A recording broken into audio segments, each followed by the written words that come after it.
Welcome back to HQ Spotlight. Oregon head coach Dan Lanning revealed earlier this week at Big Ten Media Days he had an offseason conversation with Clemson head coach Dabo Swinney. Said the visit lasted about 45 minutes. He wanted to see if Dabo had any secrets to success that he would share. Now, it isn't a secret that the expectations are sky high for the Tigers as the team defied the odds to make it to the CFP last year. Now they're set to rally behind the seasoned Cade Klubnik in 25. So as we turn our eye to the Clemson Tigers, let's hear from Dabo Swinney on those expectations. That's really for us what it's always been about, is just being incredibly consistent. We're not perfect, but we're incredibly consistent. But that's because we're purpose driven and we're relationship driven, and I think our program reflects that purpose in everything, in every aspect. For more on Clemson's season outlook, we welcome CBS Sports college football reporter Richard Johnson coming to us after ACC Media Days. We've had SEC Media Days, Big Ten Media Days, so let's talk about the SEC here. Let's start with Cade Klubnik. He wrote on social media back in December, Richard, quote, "The story isn't over. I'll see y'all in 2025," obviously announcing that he was coming back. He's coming off a season where he finished second in program history with 36 passing touchdowns. What's the potential of Clemson's passing game with a now veteran Cade Klubnik behind center?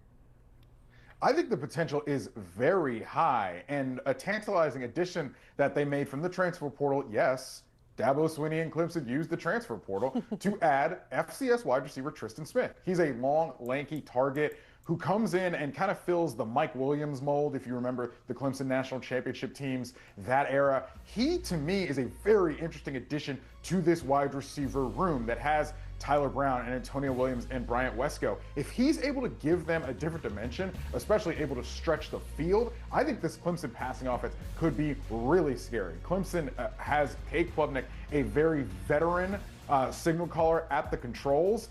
He can move a little bit too. He's mobile enough. I like Cade Klubnik, and I like this Clemson passing game heading into next season. Yeah, it's certainly hard to think about Cade Klubnik as anything other than the freshman that stepped into Death Valley all those years ago. It's weird to think that he's grown up to this point, but he's got big expectations on his shoulders. Richard, one of the biggest changes, though, for Clemson is they got a new defensive coordinator in Tom Allen. He came over from Penn State, where he was the defensive coordinator and the linebackers coach there, and he coached a Penn State defense that allowed just 16.5 points per game. How do you see that type of success carrying over for Clemson's defense? Oh, Haley, I think Clemson's defense is so back. Easy.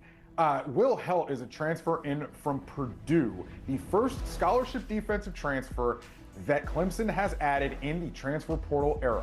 All he's going to do is slide next to Peter Woods and TJ Parker to form what, for my money, is the best defensive line in college football. They are absolutely going to wreck shop in front of Sammy Brown, who is a great player. And on the back end, they have Khalil Barnes, and they also have Avion Terrell. They've got stars on all three levels of this defense. I think Clemson's defense is going to be incredible this season.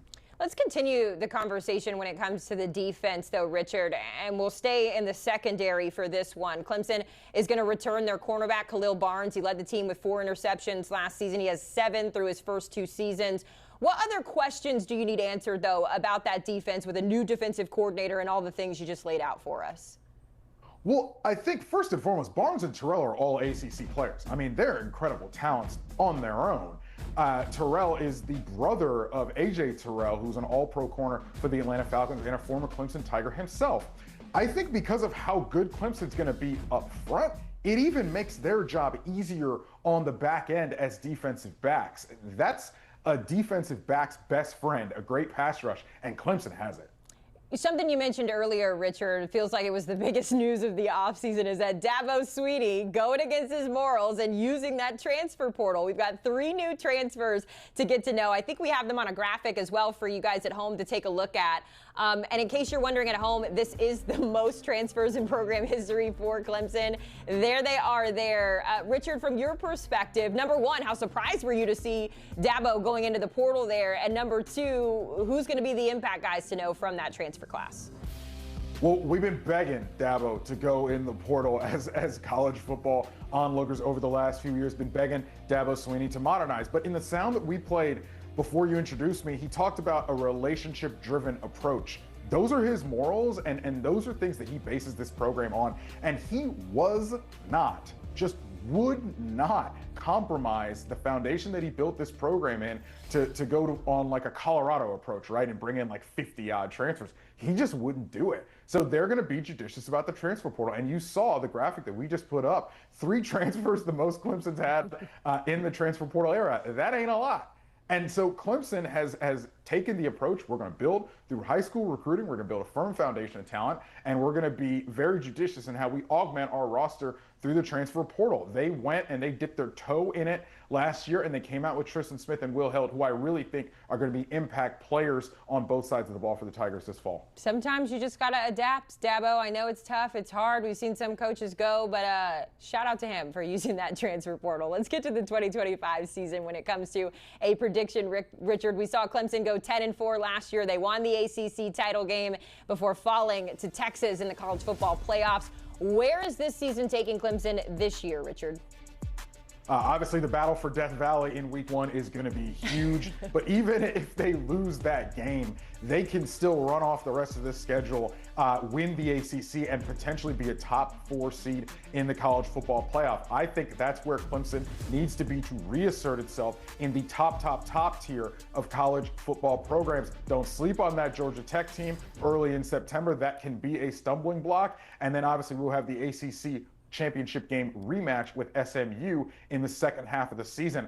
My expectations for Clemson are very high. Top 4 seed, they reassert themselves as a national championship favorite. Okay, Clemson 9-1 in the ACC championship game, looking to make it 10 behind the backing of our Richard Johnson, who is high on the Clemson Tigers in 25. Richard, appreciate the time, my friend. Enjoy all the football action as it gets underway here in just a couple of weeks. Here's a look at the numbers when it comes to Vegas, setting the table for us. Got the over-under set at 9.5 when it comes to the wins. They are a 162 mark to make the college football playoffs there and maybe win the CFP. That's 13-1, so take that if you feel like it.